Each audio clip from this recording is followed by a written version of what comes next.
بسم اللہ الرحمن الرحیم۔ السلام علیکم۔ دنیا نامہ کے ساتھ میں ہوں شعبان سفیر اور آپ دیکھ رہے ہیں دا نیوز کلکر۔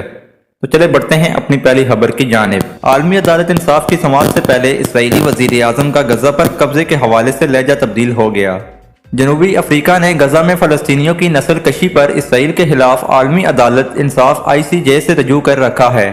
جنوبی افریقہ کی جانب سے عالمی عدالت انصاف میں دائر درخواست پر 11 اور 12 جنوری کو سماعت ہوگی۔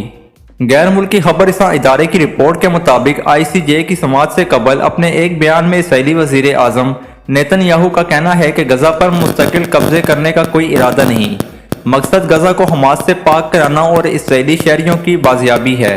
اسرائیلی وزیر اعظم کا کہنا تھا کہ مقاصد کے حصول کے بعد غزہ سے فوج نکال سکتے ہیں۔ واضح رہے کہ اسرائیل حماس جنگ کے آغاز سے ہی اسرائیلی وزیر اعظم نیتن یاہو جنگ بندی کے بجائے ڈٹائی اور ہٹ درمی کا مظاہرہ کرتے نظر آئے ہیں۔ اگلی خبر شامل کرتے ہیں اقوام متحدہ کا یمنی حوثیوں سے بحیرہ احمر میں جہازوں پر حملے فوری بند کرنے کا مطالبہ۔ اقوام متحدہ کی سلامتی کونسل نے یمنی حوثیوں سے بحیرہ احمر میں بحری جہازوں پر حملے فوری بند کرنے کا مطالبہ کر دیا۔ جہازوں کو حملوں سے بچانے کے لیے امریکی قیادت میں ٹاسک فورس کی توثیق ہوئی، جس میں سلامتی کونسل کے 15 مستقل اراکین ممالک میں سے 11 نے قرارداد کے حق میں ووٹ دیا۔ روس اور چین سمیت 4 ممالک نے ووٹنگ میں حصہ نہیں لیا، جبکہ کسی ملک نے بھی قرارداد کی مخالفت نہیں کی۔ اس کے علاوہ قرارداد میں اسرائیلی تاجر کے بحری جہاز گلیکسی لیڈر اور اس کے عملے کے 25 افراد کی رہائی کا مطالبہ بھی کیا گیا۔ حوثیوں نے 19 نومبر کو جہاز پر قبضہ کیا تھا۔ واضح رہے اسرائیل کی جانب سے فلسطینیوں کی نسل کشی کے خلاف یمنی حوثیوں نے فلسطین کی حمایت کرتے ہوئے بحیرہ احمر میں بحری جہازوں پر حملے جاری رکھے ہوئے ہیں۔ اگلی خبر کی جانب بڑھتے ہیں۔ عالمی عدالت انصاف نے اسرائیل کے خلاف شکایات کے لیے ڈیجیٹل پلیٹ فارم کھول دیا۔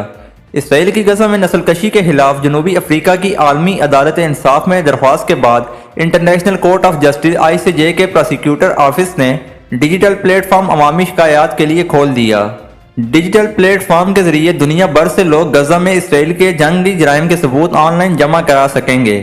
عالمی عدالت انصاف میں اسرائیل کے خلاف مقدمے کو پاکستان، مالدیپ اور نمیبیا سمیت دنیا بھر کے مختلف ممالک سے تعلق رکھنے والے 800 سے زائد دانشوروں بین الاقوامی ماہرین قانون کی حمایت حاصل ہے۔ جنوبی افریقہ نے عالمی عدالت انصاف میں درخواست اسرائیل کی غزہ میں فلسطینیوں کی نسل کشی کرنے کے خلاف دائر کی ہے۔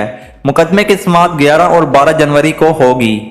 اگلی خبر امریکہ سے شامل کرتے ہیں۔ امریکہ کی متعدد ریاستوں میں برفانی طوفان نے تباہی مچا دی۔ امریکہ کی مشرقی ریاستیں شدید بارشوں اور برفانی طوفان کی زد میں آ گئیں، جس کے سبب 5 افراد ہلاک اور متعدد زخمی ہو گئے۔ بین الاقوامی خبر رساں ادارے کی رپورٹ کے مطابق نیو یارک سمیت 12 ریاستوں میں 4 لاکھ سے زائد مکانات اور کاروباری مراکز بجلی سے محروم ہو چکے ہیں۔ امریکی میڈیا کا اس حوالے سے کہنا ہے کہ شدید بارشوں کی وجہ سے 13,500 پروازیں منسوخ اور 850 سے زائد تاخیر کا شکار ہیں۔ نیو جرسی اور کنٹکی کٹ میں دریاؤں میں پانی کی سطح بلند ہو گئی ہے اور ڈیم کو نقصان پہنچنے سے شہری گھر چھوڑنے پر مجبور ہو چکے ہیں۔ دوسری جانب بھارت کی کئی ریاستیں ان دنوں شدید سردی کی لپیٹ میں ہیں، جس کے سبب اسکولوں کی چھٹیوں میں اضافہ کر دیا گیا ہے۔ رپورٹ کے مطابق بھارتی ریاست پنجاب میں سخت سردی کے باعث تمام اسکول 14 جنوری تک بند کر دیے گئے ہیں۔ اگلی خبر شامل کرتے ہیں۔ ہفتی شخص کا گلوکارہ شکیرا کا شور ہونے کا دعویٰ، پولیس نے گرفتار کر لیا۔ دنیا بھر میں شہرت رکھنے والے معروف گلوکارہ شکیرا کو اپنی بیوی کہنے والے اور ان کا پیچھا کرنے والے ہفتی شخص کو پولیس نے گرفتار کر لیا۔ ٹیکساس سے تعلق رکھنے والے ڈینیل جان والٹر نامی شخص کو پولیس نے پیر کی صبح گرفتار کیا، جب وہ پاپ سٹار شکیرا کو متواتر تحائف بھیجنے کے بعد میامی بیچ میں واقع ان کے گھر پہنچ گئے تھے۔ 56 سالہ ڈینیل جان والٹر نے شکیرا کے ساتھ اپنے تعلق کے بارے میں متعدد سوشل میڈیا پوسٹ بھی اپلوڈ کی تھیں۔ میڈیا رپورٹس میں بتایا گیا ہے کہ ڈینیل پر ٹیکسی کا $70 کا کرایہ ادا نہ کرنے پر دھوکہ دہی اور گاڑی کا پیچھا کرنے کے الزامات عائد کیے گئے تھے۔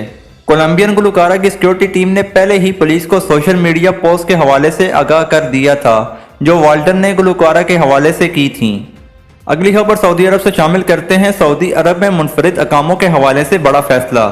سعودی عرب میں غیر ملکیوں کی سہولت کے لیے منفرد اقاموں کے حوالے سے حکام نے بڑا فیصلہ کر لیا۔ ڈاکٹر ماجد بن عبداللہ القصبی، جو کہ منفرد اقامہ مرکز کے سربراہ ہیں، انہوں نے منفرد اقامے کی 5 نئی کیٹیگریز متعارف کرانے کا اعلان کیا ہے، ڈاکٹر ماجد نے کہا ہے کہ ولی عہد شہزادہ محمد بن سلمان کے وین اور ملک کو عالمی توجہ کا مرکز بنانے کے لیے نئی کیٹیگریز متعارف کرائی جا رہی ہیں۔ سبق ویب سائٹ کے مطابق منفرد اقامہ مرکز کے سربراہ کا مزید کہنا تھا کہ متعارف کرائی جانے والی نئی کیٹیگریز میں پہلی ان افراد کے لیے ہوگی جو صحت، علمی، ادارتی اور تحقیق شعبوں میں غیر معمولی کارکردگی دکھانے کے قابل ہوں گے۔ انہوں نے بتایا کہ دوسری کیٹیگری ہنرمند افراد کے لیے ہوگی۔ ثقافتی یا کھیلوں میں یا کسی بھی شعبے میں غیر معمولی ہنرمند افراد اس سے مستفید ہوں گے۔ تیسری کیٹیگری انویسٹرز کے لیے ہوگی۔ چوتھی تجارتی اور پانچویں کیٹیگری غیر منقولہ جائیداد کی ملکیت کے لیے ہوگی۔ ماجد بن عبداللہ القصبی کا کہنا تھا کہ منفرد اقامہ کے حامل افراد کو سعودی عرب میں رہائش اور کام کرنے کے علاوہ دیگر متعدد سہولتیں بھی حاصل ہوں گی۔